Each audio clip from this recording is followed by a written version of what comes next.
In southwestern states like California, Arizona, and Texas, Cinco de Mayo is a pretty popular holiday that's often said to be Mexico's Independence Day, but it's really just to commemorate some victory over the French by the Mexican army back in 1862, and it seems to be more of a holiday in the United States than it is in Mexico. And it's often just an excuse for Mexican restaurants to bring in customers.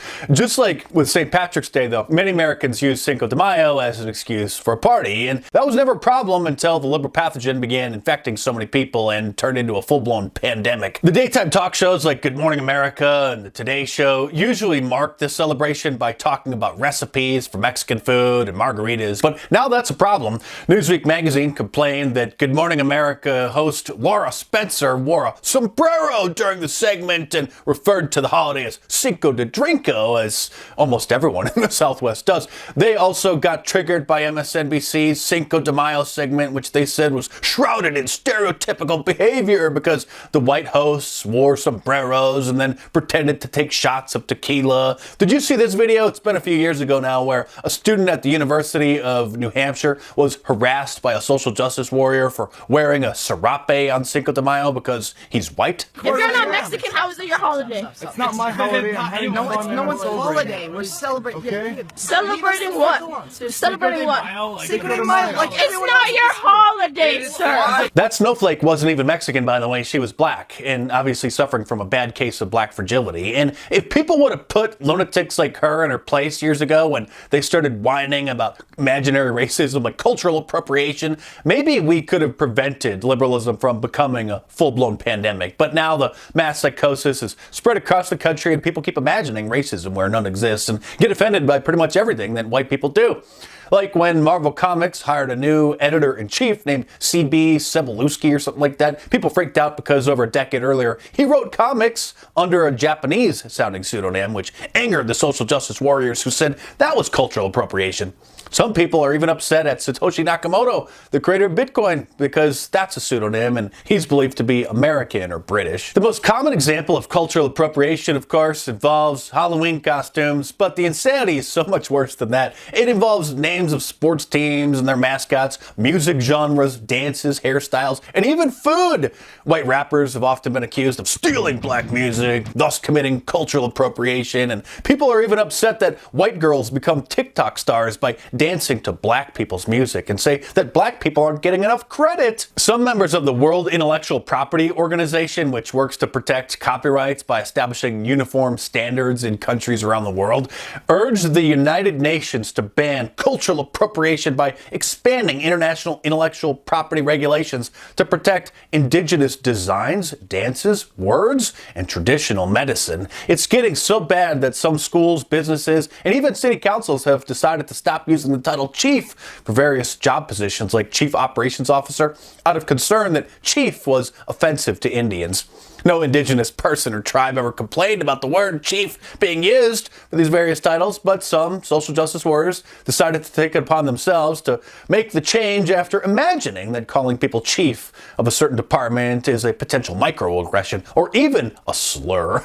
Then there's the case of the burrito cart in Portland that was forced out of business after some local lunatics accused the two white women who ran it of cultural appropriation and said that they stole Mexican intellectual property after the owners admitted that they picked the brains of taco stands in Mexico to find out what kinds of ingredients would taste best in order to come up with their recipes. Some garbage website called Mike wrote a story about how the white cooks stole recipes from Mexico to start a Portland business, and the local Portland Mercury newspaper posted a follow-up article covering their investigation into more food appropriators, but later took it down and issued a retraction, probably because of threats of defamation lawsuits from their ridiculous story. The story read in part, quote, "Week after week, people of color in Portland bear witness to the hijacking of their cultures. Several of the most successful businesses in this town have been birthed as a result of curious white people going to a foreign country. Now, don't get me wrong, cultural customs are meant to be shared. However, that's not what happens in this city." It went on to say that these culturally appropriating businesses are erasing and exploiting marginalized people for profit. The food appropriation controversy in Portland got so big that it made national news. The Washington Post asked, should white chefs sell burritos? And reported that a local resident had created a list of businesses that are committing food appropriation, including one named Voodoo Donuts, which was accused of unethically profiting from African American voodoo.